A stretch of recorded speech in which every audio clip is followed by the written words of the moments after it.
예.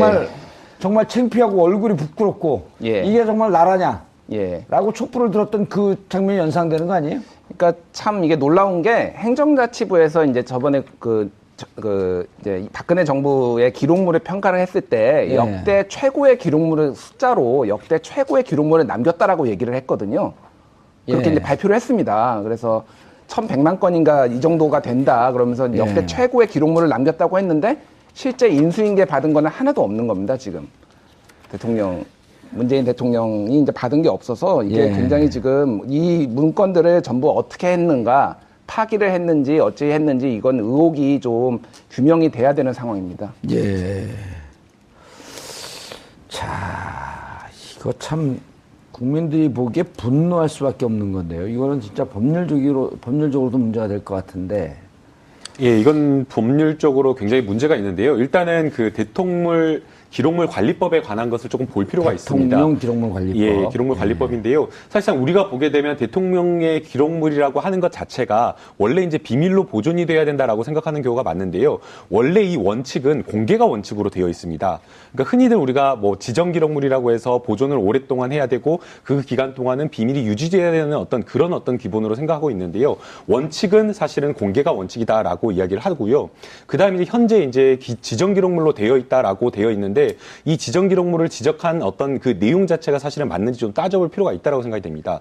이제 대통령 기록물과 관련된 여러 가지 자료들이 있는데 일반 기록물, 비밀 기록물, 지정 기록물 이렇게 뭐 등급을 분류해서 지정을 할 수 있다고 하는데 사실은 이것은 법률에 따라서 어떤 비밀이냐, 그러니까 그 기록물의 내용이 무엇이냐에 따라서 맞춰서 지정을 하는 게 맞다라고 생각이 됩니다. 예. 그런데 박근혜 정부 같은 경우에는 생산된 기록물 자체가 뭐 적다라고도 이야기되는데 그 적은 생산물의 지정 기록물 자체를 지정 기록물로 해가지고 아예 공개를 못하도록 했기 때문에 사실상 이게 큰 문제라고 생각이 됩니다.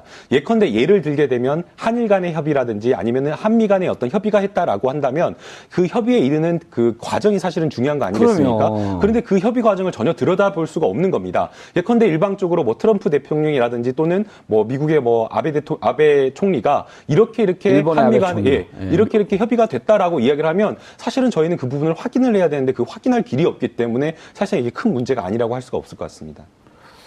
자, 교수님. 예. 이게 우리가 예측을 했잖아요. 예, 그랬죠.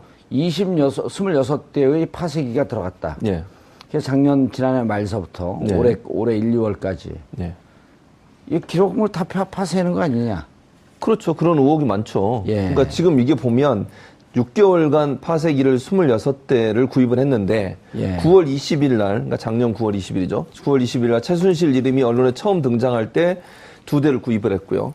그리고 나서 10월 24일 태블릿 PC가 보도가 되죠. JTBC에서. 예. 그때 6대를 구입을 하고요. 11월 3일 최순실 구속되고 나서 6대를 또 구입을 합니다.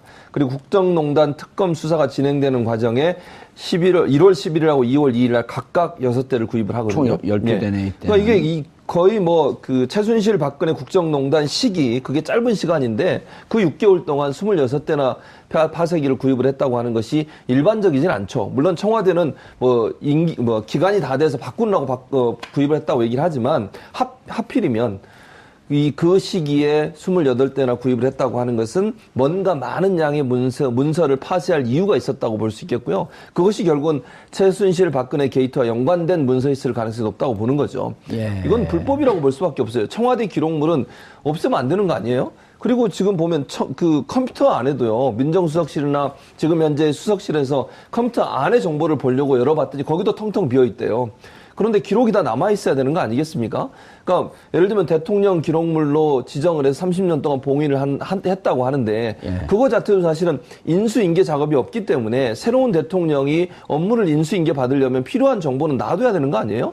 그게 무슨 모든 걸 다 감춰버리면 새로운 대통령이 청와대 들어가서 업무를 인계받을 수 없는 거 아니겠습니까? 어느 업무를 가든 본인이 그 전임자가 후임자한테 정보를 주거나 아니면 후임자가 즉시 대통령의 임무를 수행하는데 부족함이 없도록 필요한 자료들을 제공해 주는 것이 인계 인수의 작업의 한 부분인데 그 부분 자체가 전혀 이루어지지 못하도록 만든 거죠. 지금 현재 남아있는 서류라고는 정부 현황 보고서 10장으로 되어 있는 현황 보고서하고요.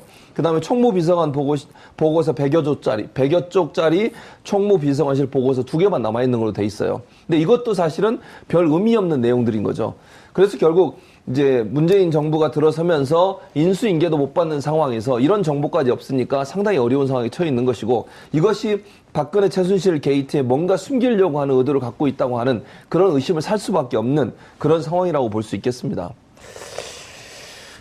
김 기자님, 예. 이게 이제 청와대가 오래돼서 바꿨다, 파쇄기를. 예. 근데 이제 우리가 2014년 11월 정윤회 문건이 나온 그 시절서부터 지금 2년 6개월이 흘렀거든요. 예. 2년 6개월 동안 박근혜 정부의 해명, 예. 설명, 예. 이런 거 들어보면 다 거짓말이라는 게 지금 판명이 났잖아요. 이 뭐 대부분 거짓말인 것으로 판명이 났고, 아니면 재판 그게 거짓말인지 아닌지 재판에서 가려진 문제죠. 대부분이라고 하면 사실인 건 한번 밝혀보세요. 아, 기억나는 게 없습니다. 죄송합니다. 그럼 다죠. 거의 다. 예. 사실인 건 이런 거죠. 박근혜 대통령은, 전 대통령은 대통령이었다. 예. 이런 거밖에 없어요. 예. 황교안 국무총리였다. 권한 대행이었다. 예. 예. 그런데 이거 진짜 심각한 범죄 행위 아니에요? 굉장히 심각한 범죄행위고요. 아까 뭐 변호사님이나 교수님이 굉장히 잘 지적을 해주셨는데, 이제 제일 중요한 거는 이제 차기 정부가 이제 예전에 노무현 정부는 예. 그 이명박 정부한테 한 6만 쪽의 이제 그 자료를 넘겨줬었거든요. 어찌됐든. 대통령 기록물 관리법을 만든 것도 노무현 예, 대통령 노무현 때. 대통령이 처음 이제 그런 거를 정비를 했죠. 예. 워낙 그러니까 정권이 바뀌면은 다 폐기하고 넘겨주지 않는 게 관행이라서 다음 정부가 이렇게 그 통치를 하기가 너무 힘들다. 그래서 그때 이제 얘기를 만들었고요. 들어보니까요. 들어가 봤더니 자료가 하나도 없어서 왜 네. 없나 봤더니 전임 정부에서 다 폐기를 하면서, 그래서 도대체 왜 폐기를 하냐 그랬더니 이 자료를 갖고 전임 정권을 보복하는데 쓴다, 이 자료를. 예. 그러면 이제 노무현 대통령께서 판단하시기에, 그래? 그럼 이렇게 중요한 자료이기 때문에 보복을 못하게 하기 위해서 정말 국가 기밀에 관한 것은 지정기록물로 해서 15년 내에 30년 열어보지 말돼. 예. 하지만 후손들은 이 기록을 갖고 있어야 하니 그렇게 법을 만들자. 예. 보복도 못하게 하고 실질적으로 기록도 남겨주고. 이게 예. 좋은 뜻이었었단 말이에요. 그렇죠. 그러니까 이게 이제 정치 보복이 일상화돼 있는데, 이거를 불합리하게 사용하지 않게 일부만, 아주 핵심적인 내용만 지정기록물로 남기고 나머지는 공개하자는 예. 취지였거든요, 이게. 근데 이제 이번 정권은 이제 대부분 파기했거나 아니면은 이거를 이제 비밀로, 핵심적인 예. 내용은 비밀로 지정을 해서 알 수 없게 만들었다는 데 문제가 있습니다. 예.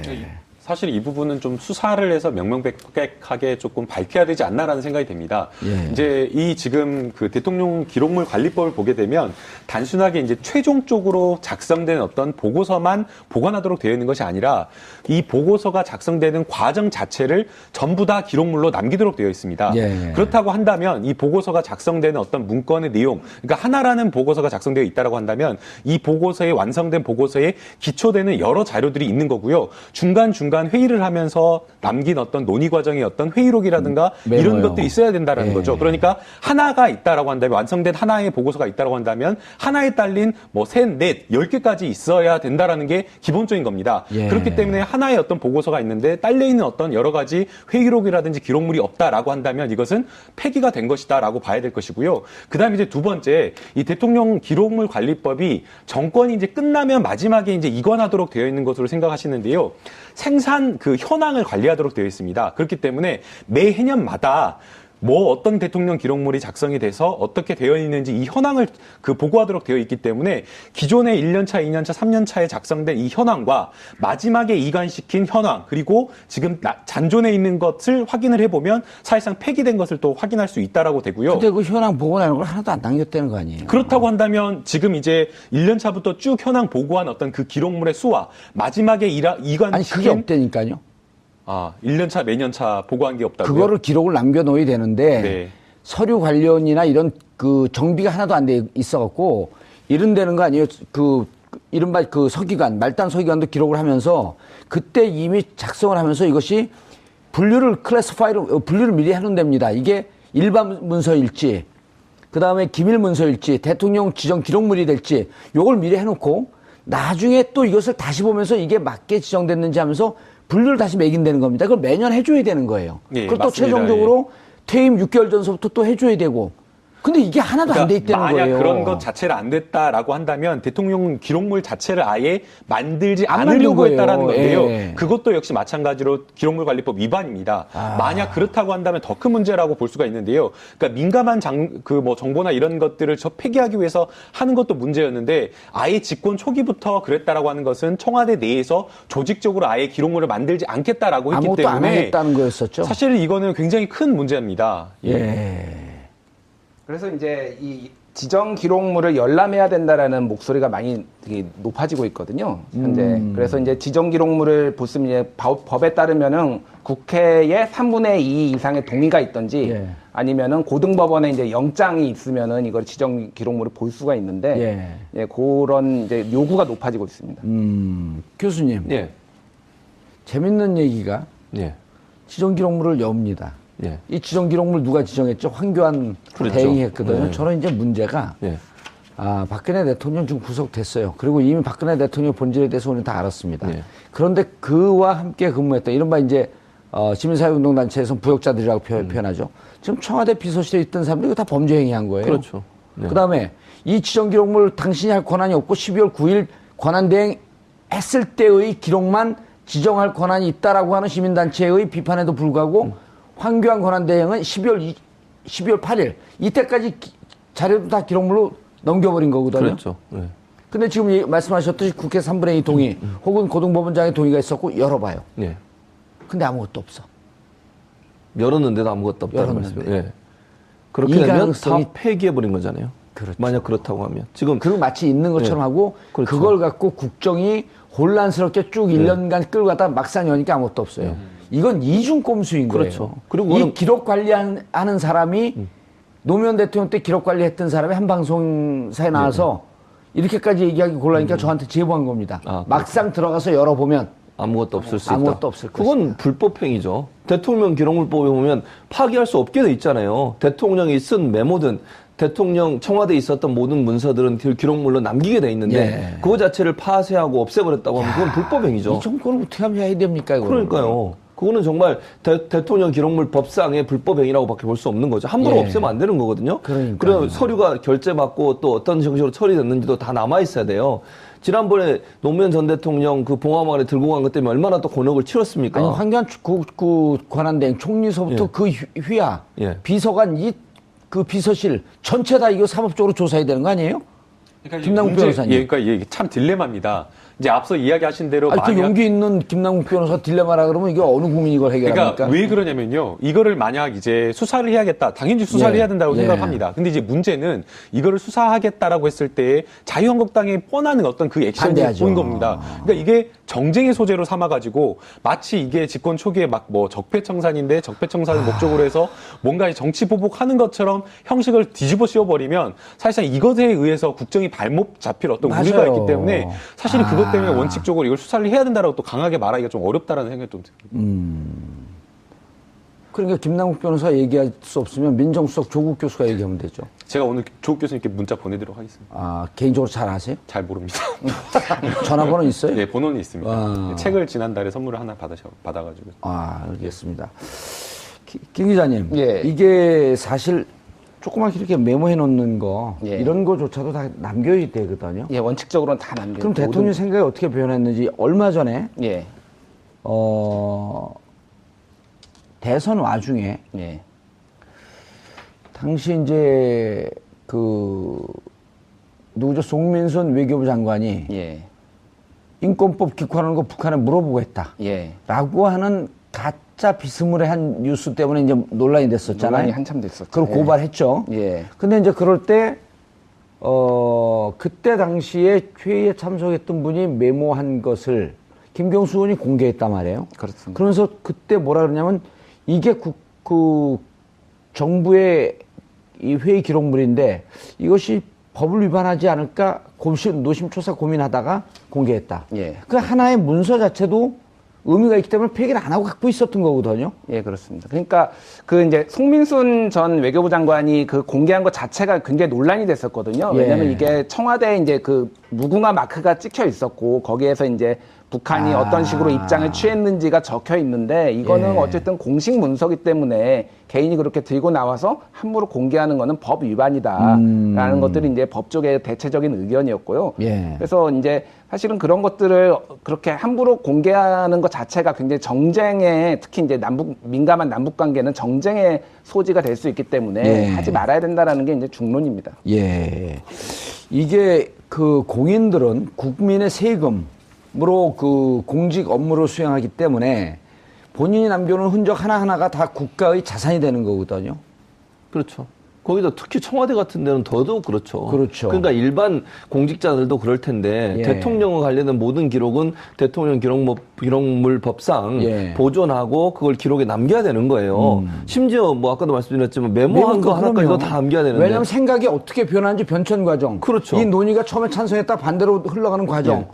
그리고 국론이 어떻게 분열됐고 그걸 통합하는 과정. 예. 이렇게 보여줘야지 그렇죠. 이후에 대통령이 이런 과정을 겪지 말아야겠구나. 그래서 법으로 만들어 놓은 건데 그 법 자체를 안 지키는 거잖아요, 지금. 예. 그러니까 본인 뭐 법에 있음에도 불구하고 그걸 다 파쇄했다고 하면 만약에 예. 그렇다고 하면 이건 뭐 명백한 불법 행위고요. 또 한 가지는 만약에 있다 하더라도 이렇게 봉인해 버린 것 자체가 또 잘못된 거예요. 인수인계라고 하는 것은 아까도 말씀드렸지만 전임자가 후임자한테 업무를 할 수 있도록 해주는 기본적인 자료는 넘겨줘야 되는 거예요. 모든 걸 다 봉인해버리면 어떻게 인계 인수를 받습니까? 아니 전임자의 그건 역할 아니겠어요? 새로 누가 오면 인수인계 기관이 반드시 있는 거 아니에요. 그런데 이번 대통령은 본인의 잘못으로 고리가 돼가지고 박 전 대통령이 본인 잘못으로 고리 상태에 있는 거 아니겠습니까? 그러면 일말의 양심이 있고 책임이 있어야 되는 거죠. 다음에 오는 사람이 얼마나 힘들까 이런 생각하면서 좀 청와대에 들어와서 바로 일을 할 수 있도록 필요한 여러 가지 절차들의 자료들을 남겨놓는 것이 기본적으로 해야 될 인간의 도리인데 그것마저 안 하는 거잖아요. 안 하는 이유는 제가 볼 때는 뭔가 숨길 게 있고 캥길 게 있으니까 안 하는 거 아니에요? 예? 크리스찬이시죠. 예, 그렇습니다. 성경에 왼손이 하는 일을 오른손이 모르게 하라. 예. 전임 정권 대통령이 한 것을 후임 대통령이 모르게 하라. 그거는 그 성경 말씀하고 좀 안 맞는 것 안 같고요. 맞는 것 같아요. 예, 한번 해봤어요. 그 진짜 선행 크리스찬인지. 이제 정봉지 의원님처럼 예. 남을 도와주고 힘든 사람 도와줄 때 그걸 밝히지 않고 그럴 때는 그 말씀이 참 적용이 잘 된다고 봅니다. 저는 다 밝혔는데. 그렇습니까? 네, 아까 그 정봉주 의원님 아니요, 이게 그 국회의원들도요. 예. 그만두면 자기가 갖고 있었던 기록을 국회 기록물 관리에다가 넘깁니다. 근데 국회의원들도 그걸 모르고 다 폐기해버렸어요.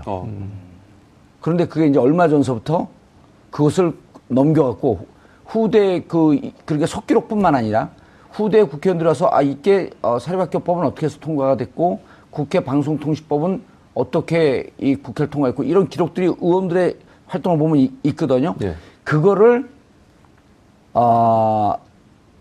이 기록물을 넘긴 게 최근데 2호 두 번째로 넘긴 분이 김기식 의원이에요. 의정활동 잘했잖아요. 예, 참여연대. 참여연대. 예, 1호로 넘긴 분이 누군지 아세요? 누구십니까? 정봉주 의원님. 예. 제가 빨리 맞췄어요. 아니 제가 17대인데 그 전에 16대까지는 하나도 기록이 없는 거예요. 그래서 제가 그 2톤인가 3톤 트럭으로 3트럭을 넘겼어요. 그래갖고 그게 기사로 그 대소특필에서 이렇게 기록을 남겨야 된다. 아니 일개 국회의원도 하는데 국가를 운영했던 대통령이 이걸 다 폐기 처분하고 갔다? 그러니까 이게 지금 청와대에서 집권 초기부터 대통령 기록물 작성 자체를 안 하려고 했고 남기지 않으려고 했다라는 그거에 지금 드러나고 있는 것으로 보이는데요. 이 대통령 기록물 관리법 7조로 보게 되면 대통령의 직무 수행과 관련된 모든 과정과 결과를 기록물로 남기라고 하고 있습니다. 그리고 그 다음 바로 조항에 단순하게 이게 종이로 남기라고 한 것이 아니라 종이로 되지 않은 것도 전자적으로 남기라고 이야기를 한 겁니다. 즉 그 말은 굉장히 이 보존을 처음부터 하겠다라는 그런 이야기를 하는 건데요. 뭐 이거를 공개하고 후대의 어떤 의사결정 과정을 보여주겠다라는 의미도 있지만 거기에는 저는 다른 의미가 또 하나 있다라고 생각이 됩니다. 과거에 보게 되면 청와대나 이런 데 같은 경우가 무소불위의 권력을 가졌기 때문에 법 위에 군림을 하면서 사실상 어떻게 보면 관례라는 이름으로 해가지고 법에 반하는 일들을 했던 겁니다. 음습하게 불법적인 행위한 것을 하지 못하도록. 맞습니다. 이렇게 모든 과정을 기록물로 남기라고 하는 것은 그러한 어떤 불법적, 그러니까 관행이라는 이름으로 과거에 했던 정부에서 했던 이런 것들을 하지 말고 불법적인 일은 아예 하지 말라라는 의미가 담겨 있는 겁니다. 그렇죠. 그런데 박근혜 정부에서 이렇게 하지 않고 아예 정부 초기부터 뭔가 그렇게 했다라고 한다면 사실상 명령이나 이런 것들을 지휘부서에 내릴 때, 관련 부처에 내릴 때에 어떤 불법적인 지시를 했거나 아니면 위법한 어떤 지시를 했을 가능성이 농후하다라고 지금 추정할 수밖에 없는 거예요. 그러네요. 삼성 이재용 회장의 후계 승계 과정을 도와주기 위해서 연기금을 동원했어요. 국민연금을 동원했으며 그럼 그거에 대한 대가로 미르재단에 90억을 내게 했다. 220억을 내게 했다. 난 참 잘한 대통령이다. 이렇게 할 수 없는 거 아니에요. 기록을 남겨놓으면. 예. 불법 행위를 하는데. 야, 그런데 저는요. 환경 권한대행이 더 문제가 있을 거라고 보는데요. 한 번 감옥에 갔으니까. 이 환경 권한대행이 일정하게 12월 8일까지 한 것도 넘기려고 그 지정기록물을 하려고 많은 노력을 했잖아요. 그렇죠. 그럼 뭔가 공모한 듯한? 야, 법조인으로서 촉이 쓰죠? 촉이 씁니다. 예. 수사 들어가라 그럴까요? 그러니까 제가 처음에는 수사를 하지 말아야 된다. 왜냐하면 집권 초기에 개혁 과제가 너무나 많기 때문에 하지 말아야 된다라는 생각이 들었는데요. 예. 저는 갑자기 또 해야 된다라는 생각이 듭니다. 이거 왔다 갔다 하시네. 입장이. 왔다 갔다 해서 정말 죄송한데요. 예. 갑자기 생각을 하니까 자유한국당이 반발을 하더라도 이것은 법을 세우는 일이고 정의를 세우는 일이고 그 다음에 이게 문재인 정부 들어서는 것이 아니라 다른 어떤 정부가 들어오더라도 선례를 남겨서는 안 되기 때문에 이런 잘못된 선례 남기지 않아야 되는 거 아니겠습니까? 국민 여러분께 문자 영상 편지 이것은 반드시 수사를 해야 된다. 왜? 역사적 의미가 있으므로. 준비되셨어요? 준비가 안 됐는데. 준비가 안 됐어요? 그래도 네. 하세요. 네. 시간을 좀 드릴까요? 셋둘 하나 하면 발사할까요? 네. 셋둘 하나 발사. 네, 발사하겠습니다. 예, 지금 이제 결국에는 국민들이 의뢰하는 거, 문재인 정부에서도 우려하는 게 만약 이 부분에 대한 수사를 했을 경우에 이게 정쟁의 소지가 될 우려가 있고 그렇기 때문에 만약 그렇게 됐을 경우에 집권 1년 차에 문재인 정부가 해야 될 어떤 개혁 과제를 못한다는 어떤 그런 걱정 때문에 사실은 이것에 대한 수사를 조금 꺼려야 할 그런 가능성이 있는데요.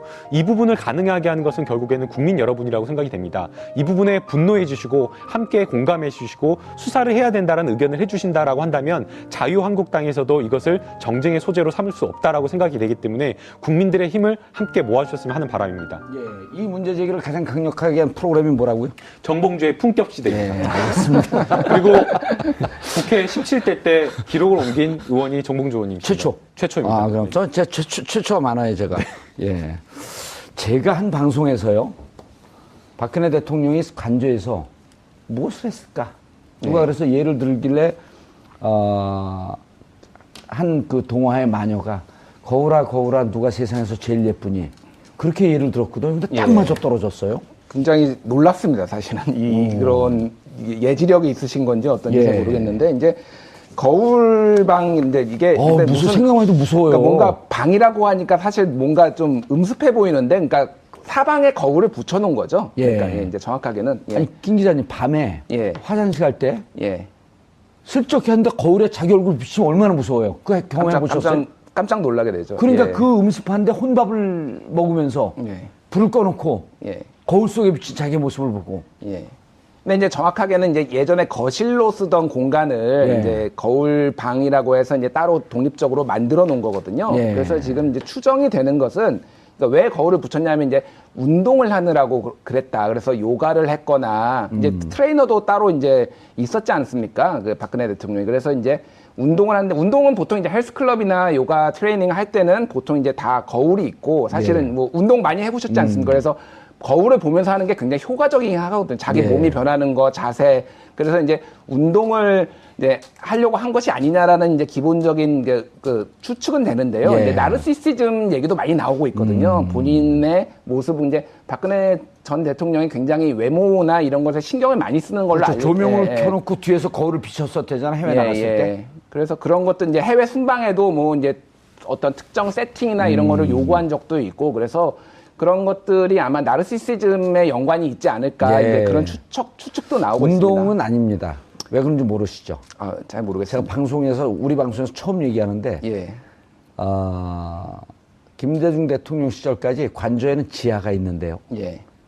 관저 지하가 창고로 쓰다가 노무현 대통령 시절에 거기를 운동실로 바꿔놨습니다. 그러니까 운동은 지하 내려가서 하면 됩니다. 이명박 시절에 다른 용도로 바뀌었다는 기사가 없습니다. 그러면 여전히 운동시설일 텐데 청와대는 아마 여기서 운동하지 않고 지하실에 운동실이 따로 있습니다라고 하는 논평은 안 나올 거예요. 왜냐하면 작은 거 갖고 흠집을 잡고 싶어 하지 않기 때문에. 근데 운동실은 지하에 있습니다. 저는 그건 몰랐습니다. 운동실이 지하에. 그거 저만 알고 있습니다. 청와대 그때 관저 들어갔던 비서관 보좌관들의 증언입니다. 그렇군요. 거울 무섭죠? 예? 거울아 세상에 누가 제일 예쁘니? 김남국 변호사님 거울이라고 생각 거울이 답변해야죠. 예? 근데 관저에서 도대체 뭘 하고 있었던 걸까요? 그러니까 그 거울을 보고 정말 뭐 본인이 그 박근혜 전 대통령이 거울한테 말을 걸면서 본인이 이렇게 자문자답 그렇게 하지는 않았을 것으로 생각이 됩니다. 만약 그랬다고 한다면 사실상 이제 정말 이제 그건 이제 정신적으로 문제가 있는 건데요. 그렇게 하지는 않았을 것으로 생각이 되고요. 이제 아까 이제 정봉주 의원님께서는 지하에서 운동을 했을 것이다라고 이야기를 했는데 운동실은 지하에 있습니다. 지하에 있으니까. 근데 이제 제 생각에는 지하까지는 가지 않고 거울을 이제 본인이 이제 청와대 들어가기 전에도 혼자 이제 요구나 이런 것들을 많이 했다라고 이야기를 하고 있기 때문에 예. 결국에는 이제 거실 방을 거울로 꾸며놓고 그 거실 안에서 운동을 했을 가능성이 높다라고 생각이 됩니다. 그럼에도 불구하고 결국에는 이 부분에 대해서 사실상 국민들의 비판이 굉장히 높은 것은 대통령이 결국 해야 될 일을 하지 않은 것 때문이 아닌가라는 생각이 듭니다. 아니, 대통령이 잘했다고 한다면 거기 뭐 관저 뭐 내부뿐만 아니라 뭐 바깥을 전부 다 거울로 꾸며놨다고 해도 아 정말 새롭게 정말 뭐 창의적이다 이런 이야기를 할 텐데 그렇게 이야기를 하는 것은 결국에는 세월호 7시간과 관련해서 우상호 원내대표도 그 시간에 혹시 그 거울방에서 뭔가 본인의 어떤 요가나 이런 체육 관련된 어떤 수업을 받았던 거 아니냐라는 지적을 하듯이 대통령으로서 역할을 다하지 못한 것 때문이 아닌가라는 생각이 듭니다. 예. 자, 그런데 아까 하던 얘기에서 저희가 놓친 게 있네요. 그 지정기록물. 이게 너무나 심각한 건데, 거울은 사실 어찌 보면 이제 까십거리 아니에요. 네. 해프닝이고. 네, 그렇죠. 근데 이제 우리가 오늘 제대로 짚어야 될 거는 사실은, 세월호 관련된 기록물도 지정기록물로 넘겼으면 세월호에 대한 진실은 영원히 묻혀버리는 거 아니에요? 그렇죠. 그럴 가능성이 있죠. 예, 그리고 제가, 여기 변호사님 계시지만 확인을 해보니까 이거를 국회의원 3분의 2 이상의 찬성, 그 다음에 고등법원장, 압수수색 영장입니다. 예, 압수수색 영장이 있으면 볼 수 있는데, 그거를 지정 기록물을 보세요. 이렇게 나오지 않는다는 겁니다. 적시를 한다는 겁니다. 압수수색 영장도 예를 들었고 몇 호실, 이렇게 딱딱 지정을 하지 않습니까? 그래서 이거를 세월호 세월호 기록물에 또 세월호 기록물 이렇게 통칭을 못 한답니다. 세월호 기록물 중 몇 월 며칠 몇 시 어디 무슨 기록. 그러니까 이거를 할 때마다 계속 국회 통과해야 되니까 결국 못 보는 쪽으로 하는 겁니다. 도대체 황교안 총리는 왜 이거를 서둘러서 했을까요? 왜냐하면 못 보게 하려고 한 거죠. 지금처럼 이렇게 복잡하고 어렵게 만들어놨고 예. 보기가 힘들게 지정물로 지정을 해버리면 세월호 7시간 영원히 묻혀버리는 거 아니겠습니까? 지금 박근혜 전 대통령이 세월호 7시간 무슨 일을 했는지가 모든 국민의 관심사고 여러 가지 의혹들이 나오고 있는 상황이잖아요. 그런 의혹들이 나오고 있는 상황에서 대통령 기록물로 이관을 해버리면 예. 못 보게 되는 거고 지금 말씀하신 것처럼 구체적으로 보려면 하나하나 모든 것을 다 정확하고 명확하게 제시를 해서 그걸 볼 수 있도록 합의를 해줘야 되는데 그렇죠. 처음에 합의했다가 그게 없으면 또 다음 걸 봐야 되잖아요. 계속 그럼 또 합의를 해줘야 돼요. 그렇죠. 그런 상황이 되면 결국 못 보게 되는 거니까 예. 황교안 이제 전 권한대행 같은 경우에는 그런 상황을 만들어서 못 보게 만들려고 하는 거죠, 결국은. 그러니까 7시간을 영원히 의문 속에 묻혀버리게 만들고 세월호는 떠올랐지만 다시 7시간이 혹은 바닷속에 가라앉히게 만드는 그런 의도라고밖에 볼 수 없는 거죠. 근데 그게 얼마나 국민들한테는 얼마나 분통 터지는 일입니까? 국민 모두가 알고 싶어하는 내용 아니겠어요? 그런 부분을 못 보게 만드는 것이 과연 권한대행이나 하는 사람이 할 짓인가 하는 생각은 참 안타깝다는 생각이 듭니다. 변호사님. 네. 황교안 권한대행도 이게 수사가 불가피하지 않을까요? 황교안 권한대행 같은 경우 수사가 불가피하다고 볼 수가 있는 겁니다. 사실은 이제 대통령 뭐 기록물 지정과 관련된 문제도 있지만 그 외에 국정농단과 관련된 부분에 있어서도 일정 부분 황교안 권한대행이 책임이 있기 때문에 이 부분을 넘어서서 사실상 적폐청산이라고 한다라고 이야기를 한다면 황교안 권한대행의 수사 자체가 그 부분에 대한 핵심이라고밖에 말할 수가 없을 것 같습니다. 지금 앞서 이제 또 세월호와 관련된 어떤 지정기록물을 이야기를 해주셨는데요. 원래 이제 지정기록물의 보호기간이 15년 이내에서 지정하도록 되어 있고 사생활과 관련된 부분만 30년으로 지정할 수 있도록 되어 있는데요. 지금 황교안 권한대행 같은 경우에는 세월호와 관련된 부분도 박근혜 전 대통령의 뭐 세월호 관련된 부분이 아니라 지금 대통령 지정기록물로 지정한 어떤 그 기록물 대부분을 박근혜 전 대통령의 사생활과 관련된 부분으로 엮어가지고 사실상 30년까지 공개할 수 없도록 그렇게 지금 해놓은 사안이기 때문에 이 부분에 대해서도 책임을 반드시 물어야 된다고 생각이 됩니다. 예. 그런데 보세요. 대통령 그 조국 민정수석이 예. 세월호 그다음에 아주 구체적으로 찍어서 지시한 게 예. 정윤의 문건. 정윤의 문건에 대해서 재조사해야 한다. 예. 그렇게 찍었단 말이에요. 예. 그럼 정윤의 문건을 만든 당사자가 조응천 예. 공직기강 비서관이었죠. 공직기강 비서관. 그다음 예. 박관천 경정, 예. 지금 돌아가신 최경위 예. 이런 분들이란 말이에요. 그럼 박관천 경정과 조응천 비서관이 회의를 하면서 기록했던 자료들, 예. 누구의 지시에서 어떻게 했든지 지금 조응천 의원은 그 얘기를 못 합니다.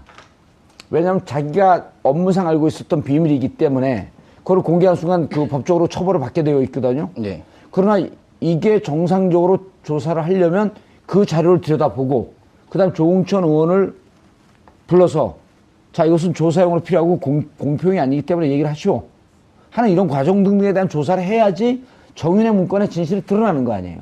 전반적인 이제 조사 과정이 필요한 거죠. 예. 근데 이제 아까 말씀하셨듯이 이제 이 문건들이 다 파기됐을 경우에 예. 아예 생산이 안 됐거나 아니면 파기됐을 경우에 이제 어떻게 할 것이냐 이제 얘기가 있는데 이제 기록 전문가들의 이제 의견이 하나가 있는데 예. 그 안민석 의원도 이제 세월호 7시간과 관련해서 이제 이거를 알 수가 있다라고 한 것이 이제 1층에 서버가 있는데 업무 관련해서 이를테면은 제가 그 청와대 그 직원인데 프린트를 한다 그러면은 그 서버에 프린트한 내용이 다 들어간다는 겁니다. 예. 그래서 팩스를 받거나 프린트를 하거나 이런 것들을 위해서 그 서버를 삭제하더라도 디지털 포렌식이나 포렌식 기법으로 복구를 한다. 복구를 할 가능성이 있기 때문에 그 서버를 한번 들여다봐야 된다. 이런 만약에 서버를 기본적으로 이제 서버를 또 갈아봐 없는 방식이 있잖아요. 뭐 통째로 아예 그냥 박살내는 방법이 아니 그러지 말고 예, 예. 이 뭐 전자기 이런 그 프로그램으로 해갖고 예, 예. 포렌식 기법으로 드러나지 않게끔 하는 기법까지도 만약 동원했다면 이건 범죄 행위 아닌가요? 그거는 명백한 범죄 행위입니다. 예. 그래서 그거는 이제 뭐 전문가들이 이제 밝혀내야 될 부분이지만 어쨌든 다양한 방법으로 사실은 이제 접근을 할 수 있는 루트는 있고 그게 수사도 필요하고 디지털 전문가의 도움도 필요하고 그런 것이죠. 예. 김남국 변호사님, 예. 우리가 우려하고 예측하고 했었던 것이 다 현실이었을 뿐만 아니라 생각했던 것보다 훨씬 더 강도 높은 그런 범죄 행위라고 추측할 수 있는 그런 일들이 벌어졌네요. 네, 사실은 이제 그 시작점 자체, 그러니까 우리가 이것을 처음에 고칠 수 있었던 그 기본 자체가 2015년도에 있었던 정윤의 문건 유출 사건이었다고 생각이 됩니다. 2014년 11월입니다. 11월. 그래서 예. 이제 2015년 1월경에 이제 수사가 있었는데요. 그렇죠. 그 당시에 수사만 제대로 됐더라도 지금까지 이렇게까지는 안 됐다라고 생각이 됩니다. 그때 검찰에서 너무 황당한 이야기를 합니다. 수사를 안 한 것은 아니다라고 이야기를 하는데요. 이 안에 있는 내용의 문건 내용을 확인한 게 아니라 어떻게 확인을 했냐면 이 안에 뭐 파리네라고 해가지고 중국집에 모여가지고 회의를 했다라는 그 내용이 있는데 예. 중국집에 가가지고 확인을 해보니까 그 회의를 한 내용이 없다. 그 다음에 이제 뭐 다 모이지 않았다더라. 그러니까 이거 하나를 보니까 그 안에 들어가 있는 내용이 전부 다 사실이 아니다라고 하면서 수사를 종결지어 버린 겁니다. 이영렬 김수남 중앙지검장일 때. 그러니까 그렇죠. 너무나 황당한 거죠. 이게 지금 청와대에서 작성된 문건이었는데 이 문건이 작성됐다고 한다면 그냥 시중에 떠도는 풍문을 그냥 들은 것을 그냥 적는 게 어디 있겠습니까? 예. 당연히 풍문을 들어서 사실을 민정수석에서 확인한 거 아니겠습니까? 예. 그렇다고 한다면 이 작성된 문건이 그냥 문건이 작성된 게 본인이 작성한 게 맞다라고 박관청 경정에게 확인됐다고 한다면 이것은 사실로 보고 확인을 했어야죠. 그런데 그게 되지 않았다라고 하는 것은 정말 이거는 덮으려는 수사였다. 그렇기 예. 때문에 이 부분에 대한 검찰 수사가 반드시 들어가야 된다고 생각이 됩니다. 알겠습니다. 자, 청와대에 기록이 하나도 남아있지 않다고 합니다. 종이 몇 쪽 있었고 26대의 폐쇄기가 동원해서 전체 자료를 삭제한 듯한 흔적만 남아있을 뿐입니다. 청와대 기록물, 어찌 보면 4년 동안 대한민국 5천만 국민의 생명을 담보한 그러한 기록물입니다. 그리고 이것은 몇몇 위정자들, 불법과 부정을 마음껏 자행했던 그들의 손에 의해서 이 기록물은 흔적도 없이 사라졌습니다. 당시 이것을 폐쇄한, 파쇄한 담당자들, 그리고 이것을 지시한 책임자들, 그리고 그때 당시에 대통령 권한대행 직위에 있었던 황교안 권한대행, 이 모두가 법과 조사의 책임으로부터 자유로울 수 없을 것 같습니다. 후대 이런 대통령이 다시 나오지 말아야 할 이유입니다. 5월 16일 화요일 정봉주 품격시대 마치겠습니다. 현실 구속 되고 나서 6대를 또 구입을 합니다. 그리고 국정농단 특검 수사가 진행되는 과정에 1월 11일하고 2월 2일 날 각각 6대를 구입을 하거든요. 총 12대네. 예. 그러니까 이게 거의 뭐 그 최순실 박근혜 국정농단 시기 그게 짧은 시간인데 그 6개월 동안 26대나 파쇄기를 구입을 했다고 하는 것이 일반적이진 않죠. 물론 청와대는 뭐 기간이 다 돼서 바꾸려고 구입을 했다고 얘기를 하지만 하필이면 그 시기에 28대나 구입을 했다고 하는 것은 뭔가 많은 양의 문서를 파쇄할 이유가 있었다고 볼 수 있겠고요. 그것이 결국은 최순실 박근혜 게이트와 연관된 문서였을 가능성이 높다고 보는 거죠. 예. 이건 불법이라고 볼 수밖에 없어요. 청와대 기록물은 없애면 안 되는 거 아니에요? 그리고 지금 보면 그 컴퓨터 안에도요, 민정수석실이나 지금 현재 수석실에서 컴퓨터 안에 정보를 보려고 열어봤더니 거기도 텅텅 비어 있대요. 그런데 기록이 다 남아있어야 되는 거 아니겠습니까? 그러니까 예를 들면 대통령 기록물로 지정을 해서 30년 동안 봉인을 했다고 하는데 예. 그거 자체도 사실은 인수인계 작업이 없기 때문에 새로운 대통령이 업무를 인수인계 받으려면 필요한 정보는 놔둬야 되는 거 아니에요? 그게 무슨 뭐 모든 걸 다 감춰버리면 새로운 대통령이 청와대 들어가서 업무를 인계받을 수 없는 거 아니겠습니까? 어느 업무를 가든 본인이 그 전임자가 후임자한테 정보를 주거나 아니면 후임자가 즉시 대통령의 임무를 수행하는 데 부족함이 없도록 필요한 자료들을 제공해 주는 것이 인계 인수의 작업의 한 부분인데 그 부분 자체가 전혀 이루어지지 못하도록 만든 거죠. 지금 현재 남아있는 서류라고는 있다라고 생각이 됩니다. 이제 대통령 기록물과 관련된 어떤 여러 가지 자료들이 있는데 일반 기록물, 비밀 기록물, 지정 기록물 이렇게 뭐 등급을 분류해서 지정을 할 수 있다고 하는데 사실은 이것은 법률에 따라서 어떤 비밀이냐, 그러니까 그 기록물의 내용이 무엇이냐에 따라서 맞춰서 지정을 하는 게 맞다라고 생각이 됩니다. 예. 그런데 박근혜 정부 같은 경우에는 생산된 어떤 기록물 자체가 뭐 적다라고도 이야기되는데 그 적은 어떤 생산물의 어떤 지정 기록물 자체를 지정 기록물로 해가지고 아예 공개를 못하도록 했기 때문에 사실상 이게 큰 문제라고 생각이 됩니다. 예컨대 예를 들게 되면 한일 간의 협의라든지 아니면은 한미 간의 어떤 협의가 했다라고 한다면 그 협의에 이르는 그 과정이 사실은 중요한 거 아니겠습니까? 그럼요. 그런데 그 협의 과정을 전혀 들여다볼 수가 없는 겁니다. 예컨대 일방적으로 뭐 트럼프 대통령이라든지 또는 뭐 미국의 뭐 아베 총리가 이렇게 일본의 한미 아베 간에 총리. 예. 이렇게 협의가 됐다라고 이야기를 하면 사실은 저희는 그 부분을 확인을 해야 되는데 그 확인할 길이 없기 때문에 사실 이게 큰 문제가 아니라고 할 수가 없을 것 같습니다. 교수님. 예, 이게 우리가 예측을 했잖아요. 예, 그랬죠. 26대의 파쇄기가 들어갔다. 예, 그래서 지난해 말서부터 네. 올해 1, 2월까지 예. 이 기록물 다 파쇄하는 거 아니냐? 그렇죠. 그런 의혹이 많죠. 예. 그러니까 지금 이게 보면 6개월간 파쇄기를 26대를 구입을 했는데 예. 9월 20일 날, 그러니까 작년 9월 20일이죠. 9월 20일 날 최순실 이름이 언론에 처음 등장할 때 2대를 구입을 했고요. 그리고 나서 10월 24일 태블릿 PC가 보도가 돼요. JTBC에서. 예. 그때 6대를 구입을 하고요. 11월 3일 정부 현황 보고서 10장으로 되어 있는 현황 보고서 하고요.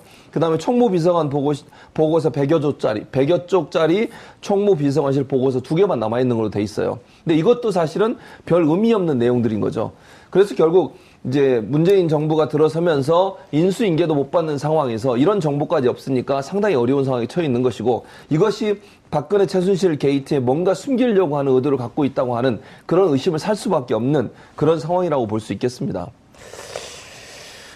김 기자님. 예. 이게 이제 청와대가 오래돼서 바꿨다 파쇄기를. 예. 근데 이제 우리가 2014년 11월 정윤회 문건이 나온 그 시절서부터 지금 2년 6개월이 흘렀거든요. 예. 2년 6개월 동안 박근혜 정부의 해명, 예. 설명 예. 이런 거 들어보면 다 거짓말이라는 게 지금 판명이 났잖아요. 이 뭐 대부분 거짓말인 것으로 판명이 났고 아니면 그게 거짓말인지 아닌지 재판에서 가려진 문제죠. 대부분이라고 하면 사실인 건 한번 밝혀보세요. 기억나는 게 없습니다. 죄송합니다. 그럼 다죠. 거의 다. 예. 예, 사실인 건 이런 거죠. 박근혜 전 대통령은 대통령이었다. 예. 이런 거밖에 없어요. 예. 황교안 국무총리였다. 권한 대행이었다. 예. 그런데 이거 진짜 심각한 범죄 행위 아니에요? 굉장히 심각한 범죄 행위고요. 아까 뭐 변호사님이나 교수님이 굉장히 잘 지적을 해주셨는데 이제 제일 중요한 거는 이제 차기 정부가 이제 예전에 노무현 정부는 예. 그 이명박 정부한테 한 6만 쪽의 이제 그 자료를 정말 창피하고 얼굴이 부끄럽고 예. 이게 정말 나라냐? 예. 라고 촛불을 들었던 그 장면이 연상되는 거 아니에요? 그러니까 참 이게 놀라운 게 행정자치부에서 이제 저번에 그 이제 박근혜 정부의 기록물을 평가를 했을 때 예. 역대 최고의 기록물을 숫자로 역대 최고의 기록물을 남겼다라고 얘기를 했거든요. 그렇게 예. 이제 발표를 했습니다. 그래서 1,100만 건인가 이 정도가 된다. 그러면서 역대 예. 최고의 기록물을 남겼다고 했는데 실제 인수인계 받은 거는 하나도 없는 겁니다. 지금 문재인 대통령이 이제 받은 게 없어서 이게 예. 굉장히 지금 이 문건들을 전부 어떻게 했는가, 파기를 했는지 어찌 했는지 이건 의혹이 좀 규명이 돼야 되는 상황입니다. 예. 자, 이거 참 국민들이 보기에 분노할 수밖에 없는 건데요. 이거는 진짜 법률적으로도 문제가 될 것 같은데. 예, 이건 법률적으로 굉장히 문제가 있는데요. 일단은 그 기록물 관리법에 관한 것을 조금 볼 필요가 있습니다. 대통령 기록물 관리법. 예, 기록물 관리법인데요. 사실상 우리가 보게 되면 대통령의 기록물이라고 하는 것 자체가 원래 이제 비밀로 보존이 돼야 된다라고 생각하는 경우가 많은데요. 원래 이 원칙은 공개가 원칙으로 되어 있습니다. 그러니까 흔히들 우리가 뭐 지정 기록물이라고 해서 보존을 오랫동안 해야 되고 그 기간 동안은 비밀이 유지돼야 되는 그런 기본으로 생각하고 있는데요. 원칙은 사실은 공개가 원칙이다라고 이야기를 하고요. 그다음에 현재 이제 지정 기록물로 되어 있다라고 되어 있는데 이 지정 기록물을 지적한 어떤 그 내용 자체가 사실은 맞는지 좀 따져볼 필요가 있습니다. 넘겨줬었거든요. 대통령 기록물 관리법을 만든 것도 노무현 대통령 노무현 때. 대통령이 처음 이제 그런 거를 정비를 했죠. 예. 워낙 그러니까 정권이 바뀌면은 다 폐기하고 넘겨주지 않는 게 관행이라서 다음 정부가 이렇게 그 통치를 하기가 너무 힘들다. 그래서 그때 이제 얘기를 만들었고요. 들어보니까요. 들어봤더니 자료가 하나도 없어서 왜 없나 봤더니 전임 정부에서 다 폐기를 하면서 그래서 도대체 왜 폐기를 하냐? 그랬더니 이 자료를 갖고 전임 정권을 보복하는데 쓴다 이 자료를. 예.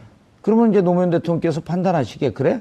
그럼 이렇게 중요한 자료이기 때문에 보복을 못하게 하기 위해서 정말 국가 기밀에 관한 것은 지정 기록물로 해서 15년 내에 30년 열어보지 말돼. 예. 하지만 후손들은 이 기록을 갖고 있어야 하니 그렇게 법을 만들자. 예. 보복도 못하게 하고 실질적으로 기록도 남겨주고 이게 예. 좋은 뜻이었었단 말이에요. 그렇죠. 그러니까 이게 이제 정치 보복이 일상화돼 있는데 이거를 불합리하게 사용하지 않게 일부만 아주 핵심적인 내용만 지정 기록물로 남기고 나머지는 공개하자는 예. 취지였거든요. 이게 근데 이제 이번 정권은 이제 대부분 파기했거나 아니면은 이거를 이제 비밀로 핵심적인 내용은 비밀로 지정을 해서 알 수 없게 만들었다는 데 문제가 있습니다. 예.